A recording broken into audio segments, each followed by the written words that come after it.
नमस्कार। आज इस वीडियो के माध्यम से हम यह जानेंगे कि जब आपके डॉक्टर आपको वॉकर के साथ चलने की सलाह देते हैं तो शुरू में जब आप वॉकर के साथ चलते हैं तो किन किन बातों का आपको ध्यान रखना चाहिए। वॉकर को यूज़ करने में आपको 3 बातों का मुख्य रूप से ध्यान रखना है। सबसे पहली बात कि जब भी आप वॉकर के साथ खड़ा होना चाहें तो बैठी हुई स्थिति से जब आप खड़े हों तो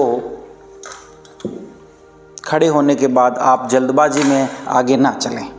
कई बार ऐसा होता है कि लेटे हुए या बैठी हुई स्थिति से जब हम अचानक खड़े होते हैं और जल्दी से चलने की कोशिश करते हैं तो उस समय ब्लड प्रेशर कम हो जाने के कारण कई बार चक्कर आने की संभावना रहती है और ऐसी स्थिति में हम गिर भी सकते हैं।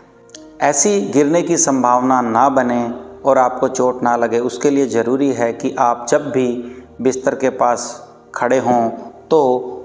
शुरू में 10-15 सेकंड आप खड़े रहें और आप महसूस करें कि आपको कोई चक्कर नहीं आ रहा है और आपको जब ये लगे कि हाँ मैं अब चल सकता हूँ, मेरे को गिरने की संभावना नहीं है, आपको खुद पे विश्वास लगे, तब आप धीरे धीरे आगे चलना शुरू करें।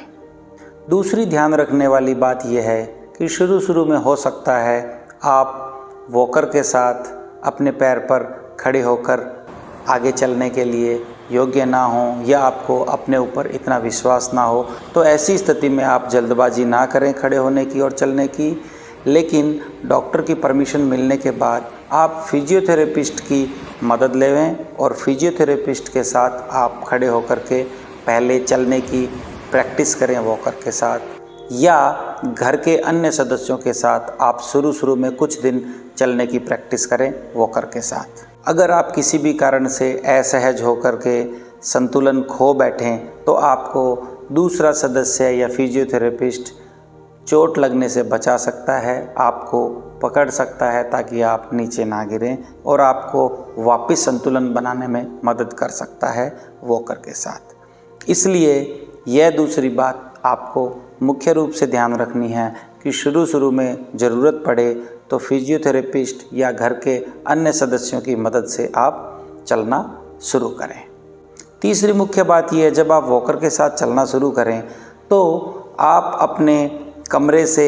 दूसरे कमरे के बीच में या आप अपने कमरे से टॉयलेट तक के बीच में एक चेयर ज़रूर रखें जिस पर आप बैठ सकें। अगर ऐसी कोई स्थिति आए कि चलते टाइम आप रास्ते में ही थक जाओ या आपको कोई चक्कर महसूस हो या आपको ज़्यादा दर्द महसूस हो तो आप जल्दी से जल्दी पास में रखी हुई चेयर को यूज़ कर सकें और उस पर बैठ जाएं, क्योंकि हो सकता है वापस बेड तक लौटना आपके लिए ज़्यादा मुश्किल हो बजाय के पास में पड़ी हुई चेयर पे बैठना।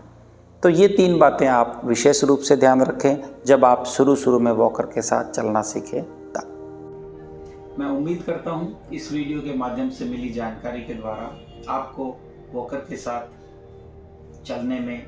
आसानी रहेगी और परेशानियों का कम सामना करना पड़ेगा। इसी उम्मीद के साथ धन्यवाद।